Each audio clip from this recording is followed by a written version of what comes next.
48. Luke 8, 43 to 48. It says, and the woman having an issue of blood 12 years, which had spent all her living upon physicians, neither could be healed of him, came behind him and touched the border of the garment, and immediately her issue of blood stopped. And Jesus said, who touched me? When all denied, Peter and they that were with him said, Master, the multitude throng thee and press thee, and sayest thou, who touched me? And Jesus said, somebody had touched me, for I perceive that virtue is gone out of me. And when the woman saw that she was not healed, she came trembling, and falling down before him, she declared unto him before all the people for what cause she had touched him, and how she was healed immediately. And he said unto her, daughter, be of good comfort, thy faith has made thee whole, go in peace. I want us to reflect on a simple theme. My growth is my responsibility. My growth is my responsibility. I love the theme that you focus on for this service. And I love it for a number of reasons, but especially I like the emphasis on personal spiritual revival. I'm sure your pastors want to see collective spiritual growth and advancement, but that won't happen in the degree that they desire if there is no personal spiritual advancement. In other words, for the church to grow, you have to grow. For the church to grow, and you can point on yourself, I have to grow. It is not that you can save yourself or anoint yourself or empower yourself. The Holy Spirit will do what the Holy Spirit has to do. But we all have a responsibility. For when we appear before God, we will all have to answer to God for what we have done. And you can't say at the time, well, my mommy discouraged me, or well, the church people, they feel them easy. God is not going to take all those excuses from us. Amen. We have to take responsibility for spiritual growth. We have to take responsibility. Your theme says that we need to draw closer, draw nearer to God. And we have a responsibility in that effort. Now, that does not mean that you do your own thing. There has to be order in the house of God. You must honor the leadership and the direction of your pastors. But I'm talking about recognizing that you have, all of us have a part to play in our spiritual renewal and advancement. And it is your decision if you will pray more. It is your decision if you will read the word more. Are you hearing me? It is your decision if you will come to services like these. It is your decision if you're going to spend time in the presence of God. Amen. But sometimes I wonder if church people, not you, not talking about you, if you want the pastor to come to your house and open the word for you and say, come, eat, read this. Like we feed babies. Come, eat this. And when we finish, we tap them on their back so that they can burn. I don't know if we want the pastor to come down and say, no, you go on me now and you pray now. God doesn't even do that to us.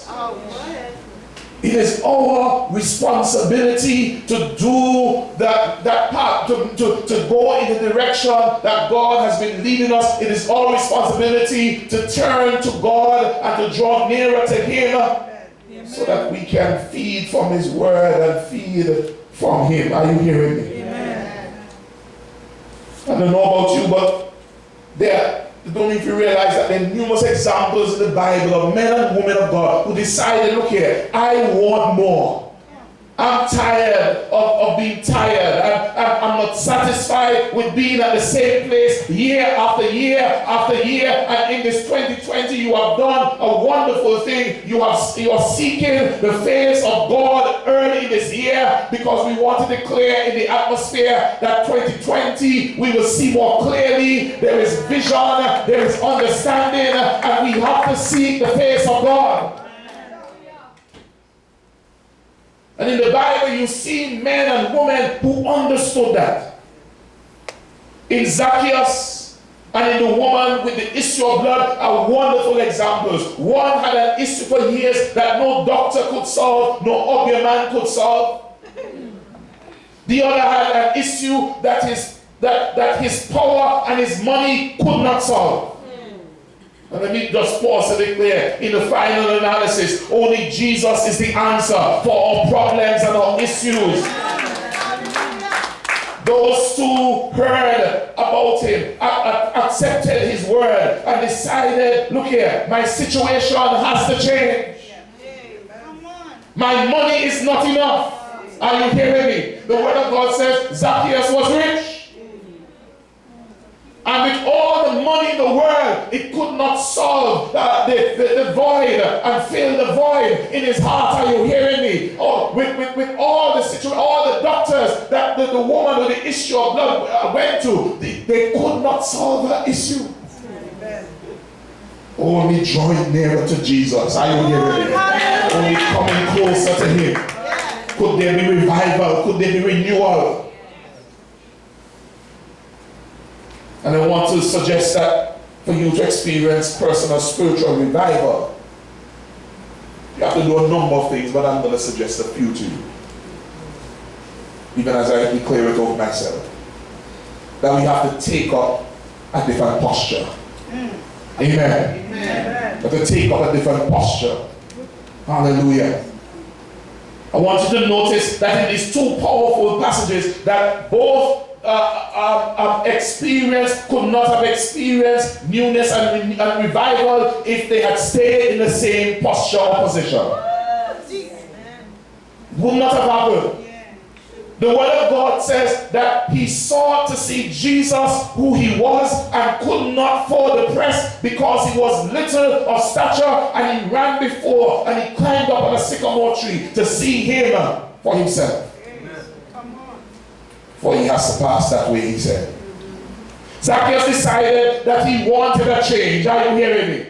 Zacchaeus decided that the money was not enough, that he was not experiencing the fulfillment that he needed. And he heard of a man called Jesus. I said he heard of a man called Jesus. Hallelujah. He heard that he sat and he ate with sinners. Are you hearing me? And so he positioned himself to see and realize when he positioned himself that was too short. Hello? I mean, he had been short for a long time. And I'm thinking to myself, doesn't Zacchaeus know that if there was a crowd, that his shortness would limit his sight? But can I suggest to you that sometimes what is stopping us from getting near to Jesus is not no demon and no terrible neighbor. It's us. Come on! It's us. Wow. Something about us gets in the way of what God wants to do. In these two passages, Jesus particularly came to their space. In fact, if you read the passages before, Jesus was not necessarily planning to go in the direction where Zacchaeus is, but like the woman of Samaria at the well, it seemed like he had a particular purpose. He said, look here, I have to get in touch with this woman. I have to get in touch with this man called Zacchaeus. And I'm going to divert so that I can meet them. Because Jesus is constantly seeking after us. You know, God wants relationship with us. God is constantly calling us. Hey, come, my daughter. Come, my son. Come. But will we put ourselves in the place and the position and the posture so that we can receive from him? So Zacchaeus realized he was too short. And so instead of just saying, I'll try somebody else. He said, let me change my position. Wow. Amen. Let me get in another posture. If Zacchaeus had not done that, he would have missed out on all Jesus wanted to do in his life. And it tells me that sometimes we are the ones who get in our own way. Or thinking gets in the way. Come on. Or view of ourselves get in the way. Come on. Amen. And Zacchaeus could have said, I'm too short. I'm too ugly. Nobody likes me. But he decided, I want to see this Jesus. Come on. Hallelujah. I don't care what I have to do this afternoon or this morning, whatever what time was. I want to see this Jesus. He did not allow his view or what the people thought of him sometimes, or view of people get in the way of what God wants to do. And you have to be willing to change your posture. Come on. Hallelujah. You ever had any older person say, come on, sit up properly, man. Come. You're hurting your back. Change your posture. Amen. Because they realize that if you stayed in the same posture, you would hurt yourself. And maybe some of us need to change our posture for 2020. Amen. Hallelujah.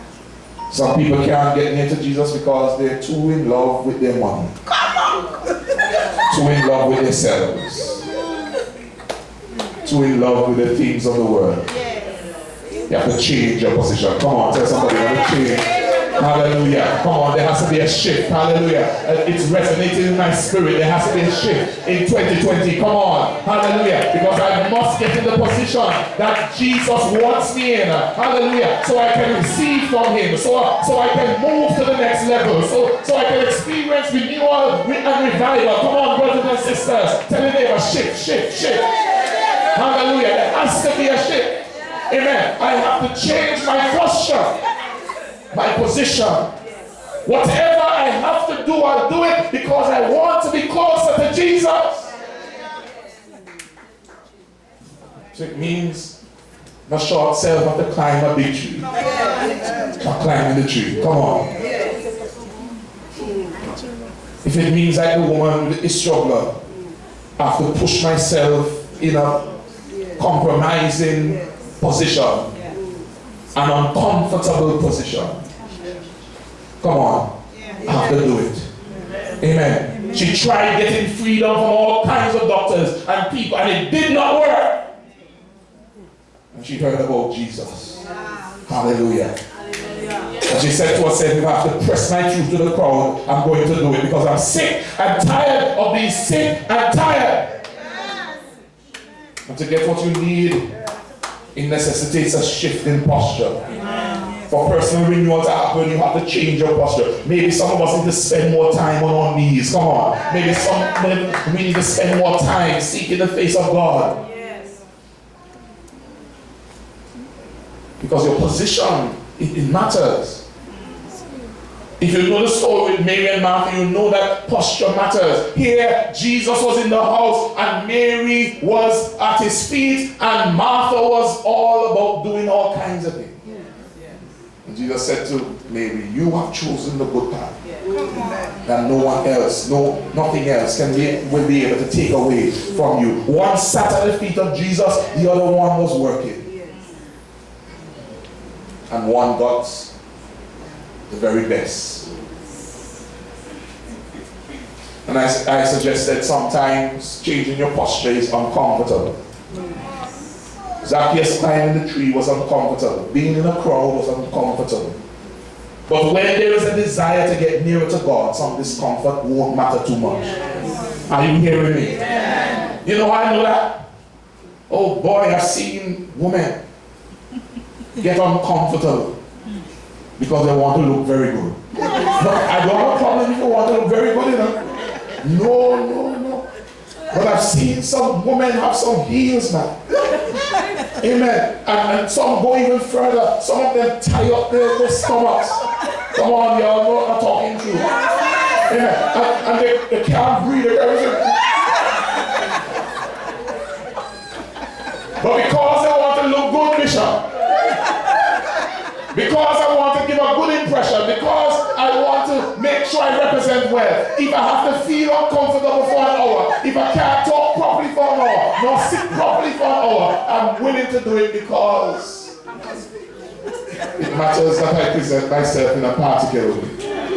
The truth be told, many of us are willing to become uncomfortable for things that we really want. Hello? I was telling my congregation the other day, my grandfather used to walk, and give me the equivalent now, from Lambo to Crown Point to see my grandmother.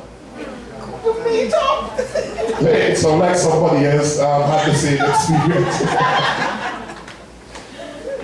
And it didn't matter to him if he had to walk afar. It didn't matter to him because he knew what he wanted.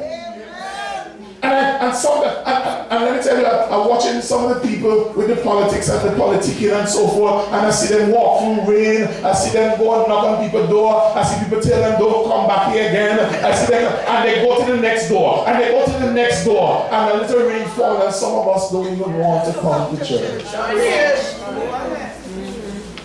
Because we don't want the discomfort. But can I tell you, if you're going to experience personal revival and renewal, you're going to have to change your posture. Sometimes the place or the position is not comfortable at the time, but let me tell you, the blessing and the favor that will flow from that later on will far outstrip whatever little discomfort you will experience. Are you hearing me? Do you really, really want more of Jesus? Some people need to get desperate. Are you hearing me? Some people need to be so desperate enough that you take up another posture. I want more of Jesus. I want to get closer to the Master. Amen. Just a touch can make a difference. Come on. Amen. The woman of the issue of blood touch his garment and even touch him. Amen. Just a touch made a difference. Just a word can make a difference. Just his presence is a difference. For in his presence, hallelujah, there is fullness of joy. And at his right hand there are pleasures forevermore. Tell your neighbor, draw closer. And that is your responsibility. Amen. The pastor not going to lift you up and put you where you need to go.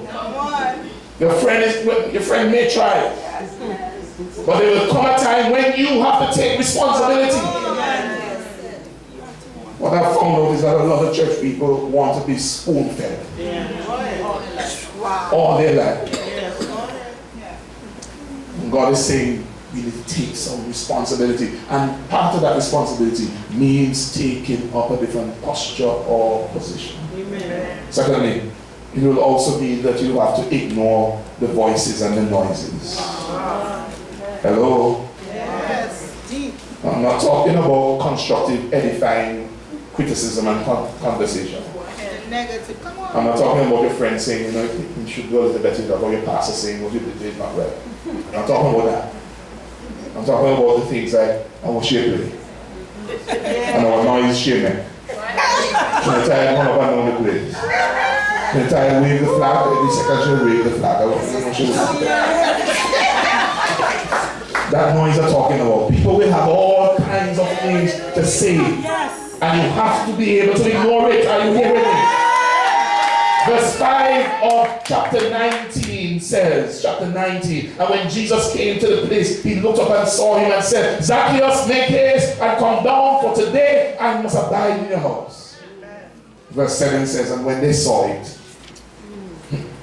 who is the they? And when they saw it, they all murmured, saying that he was gone to be a guest with a man that is a sinner. They thought that to be a terrible thing. Wow. Amen. Not realizing that Jesus didn't come for the righteous. Amen. But he came for sinners. He came for the unrighteous. It is exactly people like Zacchaeus. And if they were smart, some of them would try to, because they well needed a little Jesus. Yes. For instead of being happy for a sinner who came to the Lord, instead of celebrating his connection with Jesus, they talk behind his back, they complain. What's perplexing is that a lot of these people are also seeking to draw closer to him. Why not celebrate the fact that this man who you call wicked, and he was wicked? had connected with. Why not celebrate? What I've realized that sometimes the people you expect to cheer you on are talking behind your back. Amen. I've been in this that's over 10 years now. And I realize that every smile is a smile. Yeah? But the church has to learn how to celebrate when people return. When people come to Christ. I was telling my congregation just on Sunday. A pastor told me he saw a man who was a drunkard, bishop. And he had decided, I guess, not to be a drunkard anymore. And he had missed the drinking sessions for a few times. And he decided he was going to go back. I'm not advocating drinking, by the way. But he decided he would go back.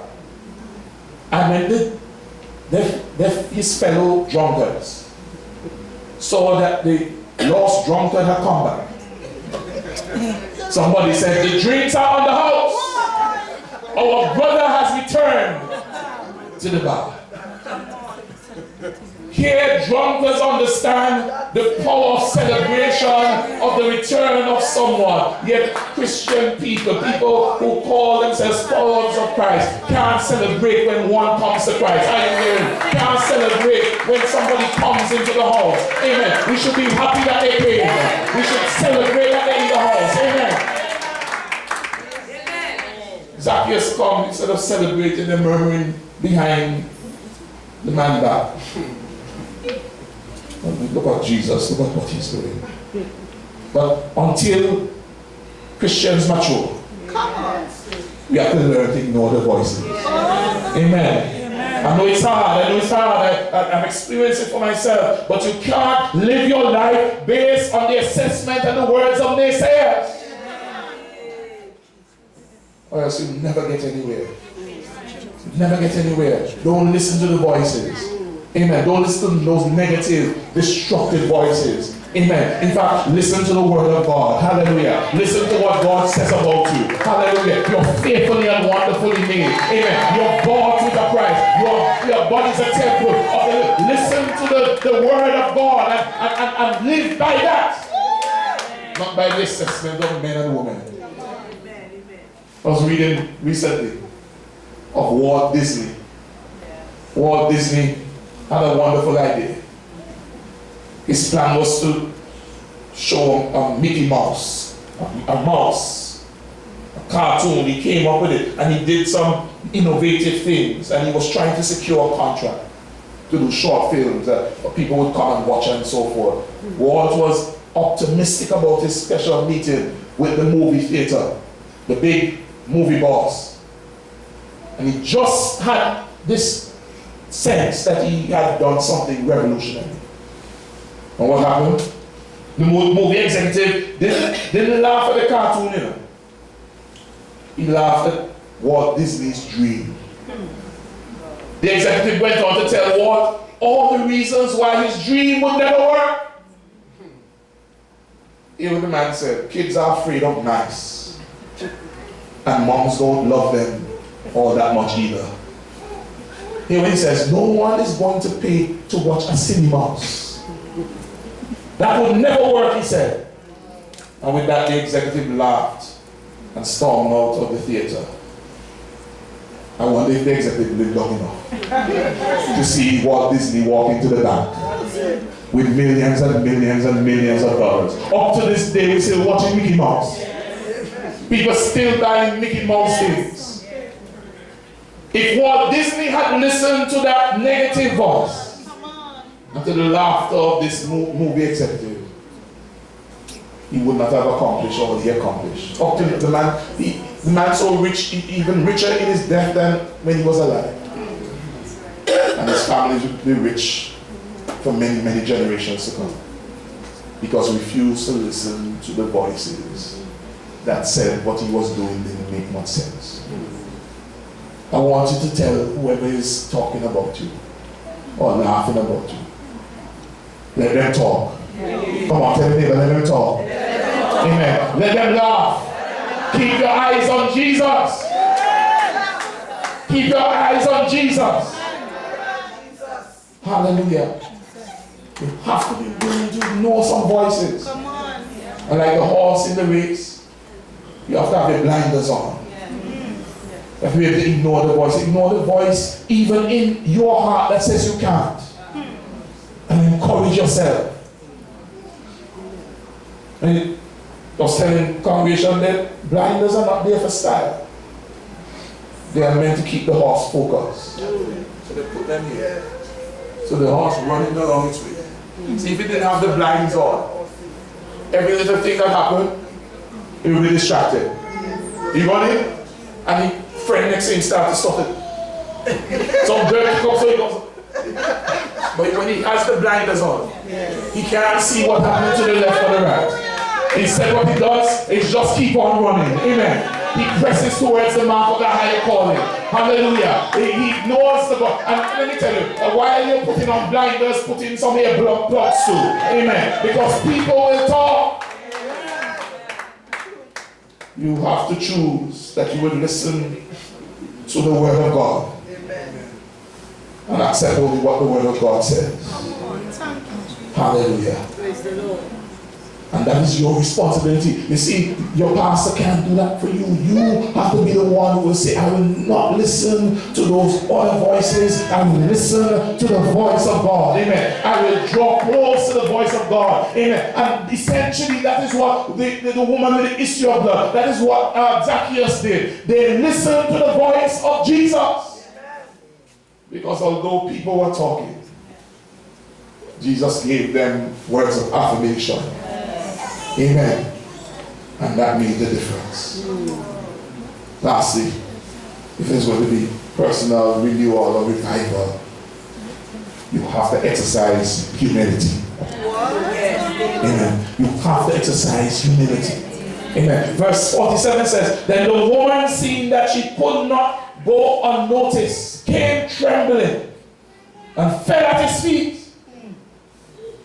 In the presence of all the people, she told why she had touched him and how she had been instantly healed. Then he said unto her, daughter, your faith has healed you. Go in peace. Hallelujah. In Luke chapter 19, verse 3 says, and he sought to see Jesus who he was, and could not for the press, because he was little of stature. And he ran before him and climbed up on the seat to see him, for he was to pass by. Later on we would hear that Jesus would tell him, come. And what did Zacchaeus do? He said, Master, if I had taken more than I should have, I'm going to give back 4 times what I had stolen before. Amen. The word of God says that he and his household, that they came to faith, that they accepted the Lord. And in both of these cases, they express a serious level of humility. Zacchaeus, a very rich man with plenty of power, bowed to the dictates of the master. And a woman who could have taken a healing and run away decided that she would humbly respond to what had been asked of her. I believe that if we are going to experience spiritual renewal, revival, we have to exercise humility. I've met too many persons who have decided that they have gotten as far as they can go. And their posture is, but we don't know everything now. I have nothing else to learn. I have nothing else to experience. But if you want to limit growth, get arrogant. Arrogance will choke growth to death in short order. But if you humble yourself, come on. If you humble yourself, the word of God says that if you humble, those who humble themselves will be exalted. If you humble yourself, yourself, God will expand your territory. If you come here, if you come to the Lord and say, Lord, just fill me. I come as an empty vessel. I come ready to be filled with your spirit and with your direction. I don't claim to have knowledge that is superior, because God, you have all knowledge. So Lord, download what I need in this season and this time. It's rather interesting, because Paul said something very rather powerful. He says, not as though I have already attained. I were already perfect. This struck me. This said by a man who had seen so much.